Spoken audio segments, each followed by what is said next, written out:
YouTube, what is good, family? Welcome back to the channel. You tune into your main man, Selly knows it all. Back with another video today.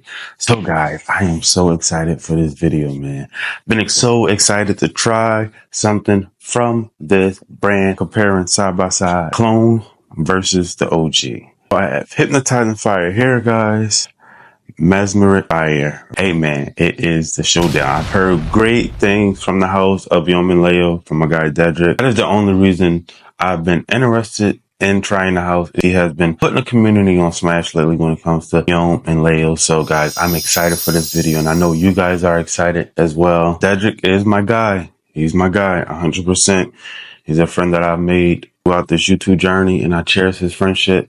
But I got to keep it 100 on my opinions about the fragrance that we are speaking on today, guys. So that's that. Let's get right into this bad boy. So I smelled them. I sat with them for about 2 days. 2 days, guys. 2 days just wearing it, comparing them. I actually have them sprayed on my hand. I have Hypnotizing Fire sprayed on my hand, which is my left hand. Mesmericfire is on my right hand. Before we get into the scent, let's just talk about the bottle. Honestly, I like the bottle, guys. I really like the bottle. It's simplistic and nice. It's nothing gaudy or overdoing it. It's nice. Simplistic is nice sometimes, guys. You got the yom&layl signature right there. Their branding. You have the perfume bar. These are extract. Look, you can see all the oil. See all the little bubbles? It is a lot of oil in this bad boy. What do I get when I compare this to Hypnotizing Fire? I already have it sprayed on my hand, but let's just get a fresh spray on there. Actually, I'm gonna put a fresher spray right here because I kind of have a dry down right here. So let's do a fresher spray right there. I actually do the same for the Hypnotizing Fire. One spray of that is all I need. Man, when you smell that Hypnotizing Fire, it is so, oh man, it is so nice. Honestly, guys, when I first got my nose on this, I thought it was nice, but I was not huge on it. Really sitting with it and smelling it. This is, hey man, this is one of them ones for sure, guys. Get that nice ambery, vanillic rose, a little spice to it. Man, this is a warm and cozy scent. It just has that kind of vibe to it. Hypnotizing Fire is, hey man, a lot of people talk about it, give it high praise. It's one of those fragrances, it's just like cozy vibes, like Netflix and chill with the shorty. I mean, you can do the Netflix and chill thing. You could go out to a 5-star restaurant. It is just, it has that kind of versatility to it. You can wear it to the office, around your work wife, you know. You can wear it around the real wife at home, you know. So it is for any and everybody. All right, so let's smell this yom&layl Mesmeric Fire. Now, guys, right off bat, when you smell this bad boy, this is very, very overly rosy. I mean, at first, guys, until I was able to like really dissect what that rosy nuance was, it almost came off very, very vegetal, like celery seeds or celery. It came like it's a very, very green, damp, watery rose. It really, guys, the rose in here is so strong. It really smells like roses that you smell in real life. How rose can have that very, very earthy, damp, wet kind of smell to it when you really smell roses in real life. Y'all know how they say roses really kind of stink? Like that authentic rose smell, that is in here for sure. But you know what? It's oddly satisfying. It's oddly satisfying. Now, I know that kind of rosy nuance is not going to be for everybody. The majority of what I get here, guys, I mean, this would have been better named like Roses Vanille. Like, if you ever smelled Mesmeric Roses Vanille, it's like this ambery, vanillic style of fragrance with like this wispy, watery rose in there. I mean, yeah, this does not smell exactly the same as Roses Vanille, but I will put them in the same kind of category. I will label them the same thing because this smells like roses and vanilla. Like this, I would consider this a rose fragrance. And I don't think anybody would confuse Hypnotizing Fire as a rose fragrance. Yes, Hypnotizing Fire has a rose nuance in it, but it's not rose dominant at all.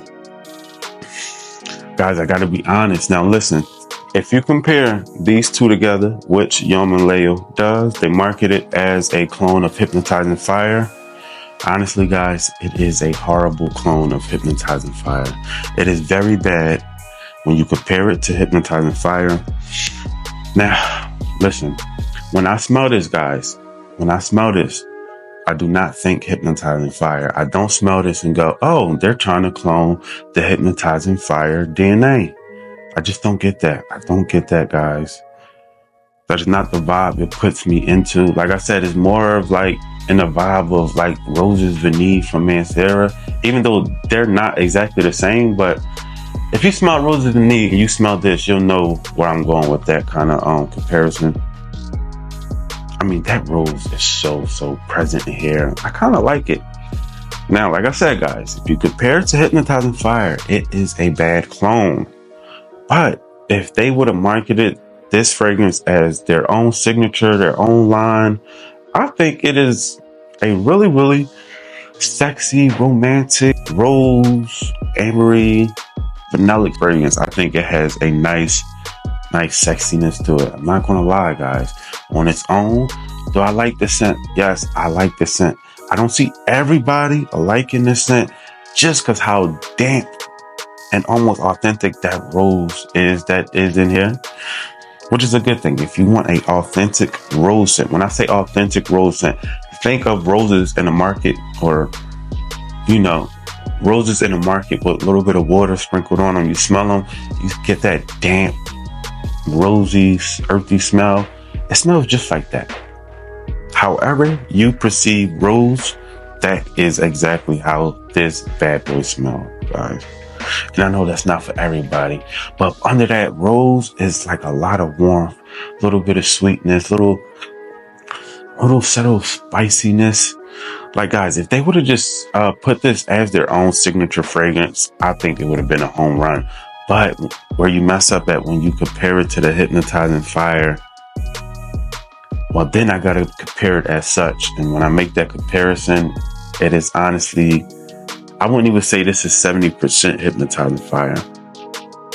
I don't even think it's 50%. Because I think if it was 50% and I smelled it, I would be able to catch that Hypnotizing Fire DNA. I don't even think it's 50%, guys. Now, look, I'm not trying to bash anything or nothing like that, man. I just got to give y'all my honest opinion on this. And I will hope that is what you guys will want from me. That's all I can do, give you an honest opinion. What comes with that honest opinion is me stating on its own, it's a nice romantic style of a fragrance, perfect for the times that we are in. It is nice smelling. But if you go into this looking for a Hypnotizing Fire clone, that is the wrong way to go. This does not smell like Hypnotizing Fire, guys. Gotta keep it a buck on that. It does not smell like Hypnotizing Fire. It just doesn't. I mean, it is so different, guys. It is so different. So different. I do prefer the Hypnotizing Fire over this just on its own as a smell. Hypnotizing Fire all the way. But this is not a bad smell, guys. It is not a bad smell. If you go into this wanting a rosy, vanillic style fragrance, if you go into it with that mindset, you're good to go. If you go into it as a person that owns Hypnotizing Fire, wanting a clone for Hypnotizing Fire, you're going to be upset. You're not going to be happy. You're not going to be pleased. Now, if you're somebody that don't have Hypnotizing Fire, you don't know what it smells like, let me tell you guys, this does not smell like Hypnotizing Fire. Sorry to say so, but on its own, it is a sexy fragrance. And I'm happy to have it. Even though it doesn't smell like Hypnotizing Fire, I think it still has a charming, I think it still just has something about it that is kind of sexy. It's a dope scent. I like it. I'm here for it. But when I compare it to Hypnotizing Fire, that is where the line has to be drawn. I don't think it is the best hypnotizing fire clone on the market. But guys, I have other offerings from yom&layl. Maybe this is just the rare, you know, every clone house has ones that they do better than others. Maybe this is just the one that they didn't do the best. Maybe that's the case, guys, because everybody is not going to have all hits. And to think that the house is going to have all hits is kind of, you can't go into it thinking that you're just going to disappoint yourself. So yeah, guys, I will say maybe that this is just the one that they didn't do great, but they have other ones. And I have other ones that I will try and I will bring to you. I have the Narcotic Delight one. We will be comparing their take on Narcotic Delight versus the OG. So stay tuned for that video. I'm excited to give y'all that video. But that is my take on yom&layl's Mesmeric Fire. Shout out to Desert, man. I'm happy that I get to call you my friend. All right, guys, so that's going to do it for my take, man. I hope everybody is enjoying their new year. I hope everybody's sticking to their new year resolution. Don't be BSing it, man. I got some new year resolutions I got to stick to. We're going to hold each other accountable, and we're going to take it from there. Peace and blessings to you and yours. I hope all is well, guys. Y'all know how we rocking. Y'all know how we're going to carry it around here. I want y'all to smash that like and subscribe to the channel if you haven't. Y'all keep it coming. Sully definitely going to keep it coming, guys. But on that note, guys, Sully is out, baby. We out. Roll my music, DJ.